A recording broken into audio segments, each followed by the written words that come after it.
Во делот на стрес и во делот на начините како ние се справуваме со стресот, ќе ги споменеме и механизмите на одбрана. За оние механизми на одбрана за кои што ќе зборуваме во ова видео, само да нагласам дека се дел од психоаналитичката школа и основоположник на овие механизми за одбрана е познатиот Зигмунд Фроид и други психолошки школи понатаму во текот на својот развој имаат представено свој одбранбени механизми, меѓутоа горе-долу базата е токму извадена е произнесена од овие механизми на одбрана за кои што денеска ќе зборуваме. Механизмите на одбрана всушност ни помагаат да на одреден полесен начин се справиме со стресот. Се справиме со фактори кои што влијаат врз нас. Важно е да се знае дека и здравите личности, тоа сите ние, ги користиме овие одбранбени механизми, некои ги користиме помалку, некои повеќе, некои на свесно ниво, некои на подсвесно ниво, но дефинитивно се еден амортизер кој што ни помага да извршиме една физиолошка, односно психолошка филтрација од нас и да си го намалиме нивото на стрес. Механизмите, одбранбените механизми за кои што зборува Фроид се отприлика десетина, секој од нив си има свое одредено значење и првиот за кој што ќе зборуваме во ова видео е одбранбениот механизам рационализација. Рационализација, всушност, нели рацио, разум, значи дека ние на одреден начин преку наше размислување си олеснуваме за нештото кое што можеби и не ни е толку достапно во моментот или на полесен начин би го одбрале, со рационализација си се лажеме малку себе си за да си дојдеме до нешто друго што на полесен начин би дошле до истото. Најубава приказна и пример за рационализација е онаа приказна со лисицата кога оди, шета гладна низ некое село, гледа убаво лозие, гледа на лозието огромни грозија, огромни плодови, до неа доле до шепата еден лимон. Скока лисицата, скока, никако не може да го достигне грозието. И на крај, после одреден период, и текнува и си вели: што скокам толку по ова грозие, погледни го колку е кисело, види што е сладок лимонов овде што е до мене. Така и ние во животот често знаеме по линија на помал отпор да одбереме нешто што можеби не толку искрено го сакаме, но затоа што да одбереме нешто друго затоа што од многу полесен начин доаѓаме до она другото. Еден пример што и на нас жените ни се случува, можеби ни се случува, е на пример кога одбираме чевли. Два модела на чевли, едниве се црвени на пример, чинат 10.000 денари, другиве се црни, чинат 2.000 денари. Реално, она што вистински го сакаме и она што повеќе ни се допаѓа се црвените чевли од 10.000 денари. Но си викаме на себе си: ајде да не ги купувам црвениве штикли, многу помалку комбинации ќе имам со нив, ќе ги купам црниве, ќе ги изнаносам. Иако главната причина за тоа зошто не сме ги одбрале црвените, сме ги одбрале црните, не е временски колку ќе ги носам, туку тоа што можеби овие од 2.000 денари на побрз начин можеме да си ги дозволиме. Одбранбениот механизам сублимација значи дека одредени наши негативни, односно социјално непожелни карактеристики сме си ги сублимирале и сме ги примелиле, сме ги претопиле во нешто позитивно и од корист во нашиот живот. Да речеме едно младо момче кое што е поагресивно за разлика од другите, поизбувливо, тоа се пример социјално, нели, избувливост и агресивноста се социјално непожелни карактеристики.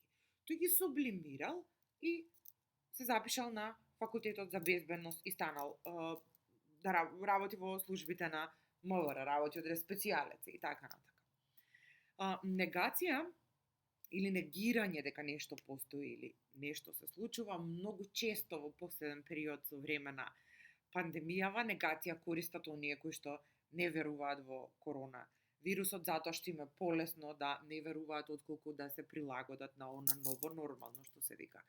Негација е се што пикаме под тепих. Негација е дека да, пушењето предизвикува карцином на бели дробови, но не предизвикува кај мене, него предизвикува негде таму далеку. И така натака.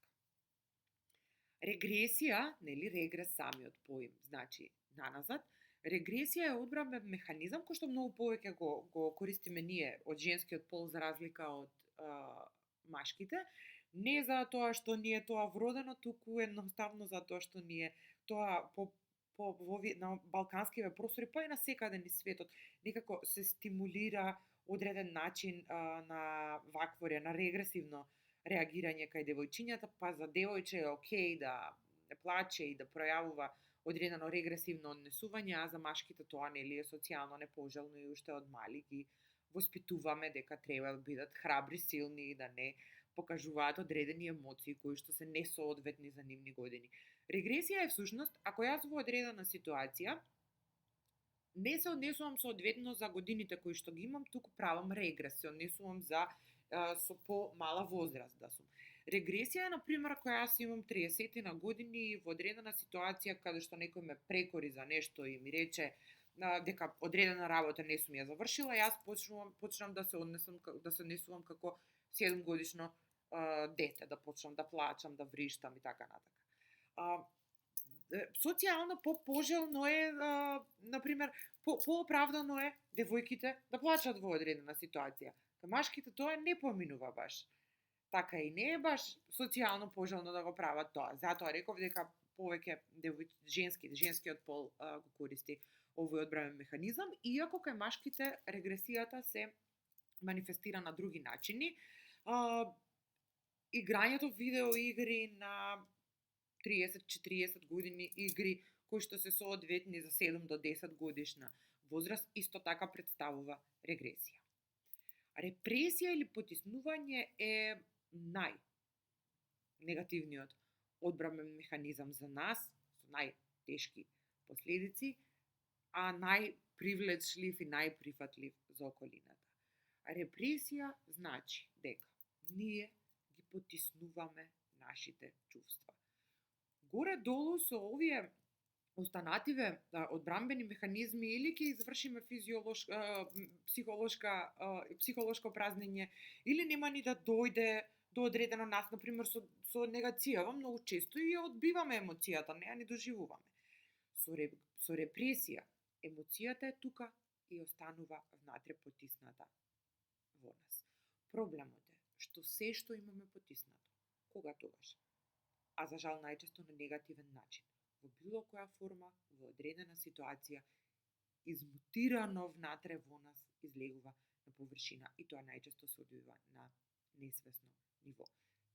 Така да, од сите овие одбранбени механизми, можеби најмногу би требало да учиме стратегии, имате на YouTube каналот видеа како да вршите психичка филтрација и како да ги вадиме и како да ги контролираме емоциите, имате видео контрола на емоции, за да се научиме на прав начин, на здрав начин да ги доживуваме емоциите, а не да ги потиснуваме. Преместување како одбранбен механизам значи дека поради икс околности јас не сум била во можност соодветно да одговорам на емоцијата која што ми ја предизвикал, со која што сум си ја предизвикала благодарение на стресорот, немам можност да извршам психолошко празнење на стресорот, го преместувам празнењето на некоја друга особа, на некоја друга личност. Например, доколку директорот ме повика во канцеларија, ме прекори дека имам некоја незавршена обврска, ми укаже на нешто. Јас, веројатно, во моментот, бидејќи тој ми е авторитет, ќе си премолчам. Но ми предизвикал некои негативни емоции. Таму ќе премолчам и ќе приќутам, ама затоа кога ќе отидам дома, ќе го преместам психолошкото празнење, односно ќе влезам од старт со негативни емоции и ќе почнам да правам кавги зошто е чашата на лево, не е на десно и така натака. Ние во улога на деца не познавам дете кое што не доживеало преместување од страна на некој близок или на родител од некој авторитет. Во улога на деца, доколку размислиме и согледаме одредена реакција на нашите родители, може и на свесно ниво да го препознаеме овој одбравен механизам преместување. Не само на родители, ние, еве јас како наставник, како професор, некако често се случува кај колегите, па може би кај себе ми се случило на несвесно ниво, не сум го направила тоа свесно, да од некоја X работа на друго место, да речеме, не знам, дома нешто сме се вознемириле, сме прекјутеле ради мир у куќа, што би се рекло, сме извршиле преместување, односно психолошкото празнење сме го направиле врз учениците, па сме влегле нервозни на час, па сме почнале да испрашуваме или субјективни доживувања да вметнуваме во ставањето на оцени, па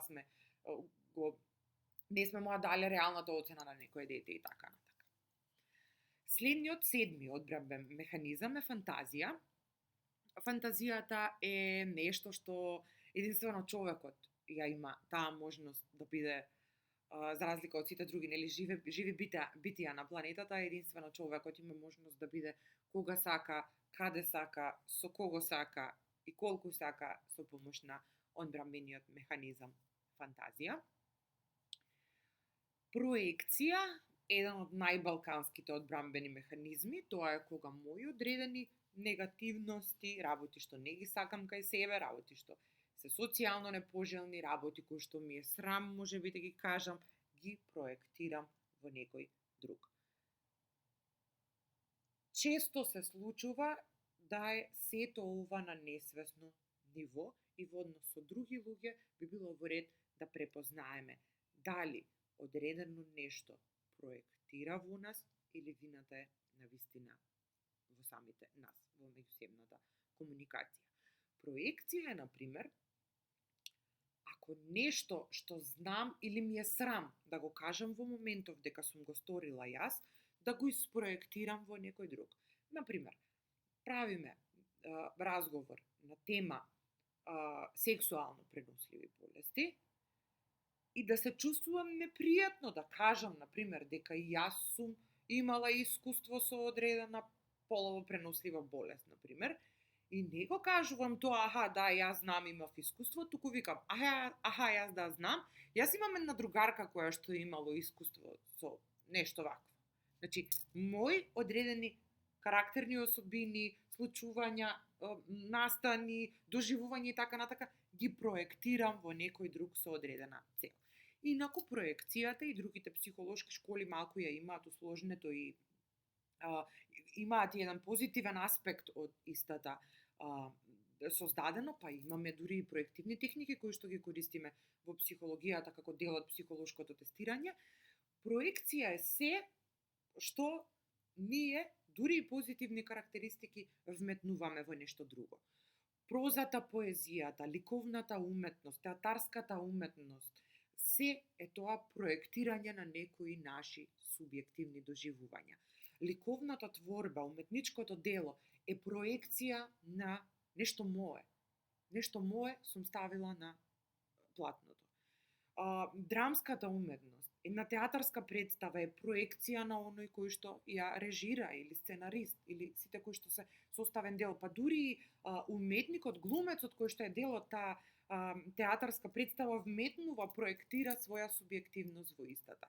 Така да не се сватиме дека проекцијава е исклучително негативен и оговарачки одбранбен механизам, се што има и позитивен дел, се што излегува од нас го пренесуваме на нешто друго, го проектираме на нешто друго е проекција.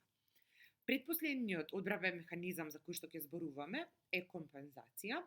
Компензација значи размена. Често е употребуван.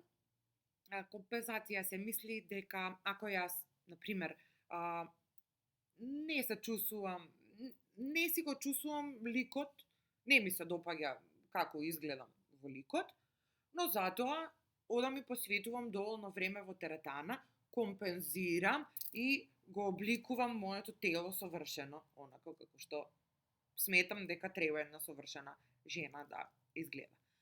Компензација е доколку, например, ми недостасува љубов, еве имам 40 на години, ми недостасува љубов, на тоа поле Имам недостаток, компензирам со тоа што екстремно сум добра, успешна и популарна во својата професија која што сум си ја избрала.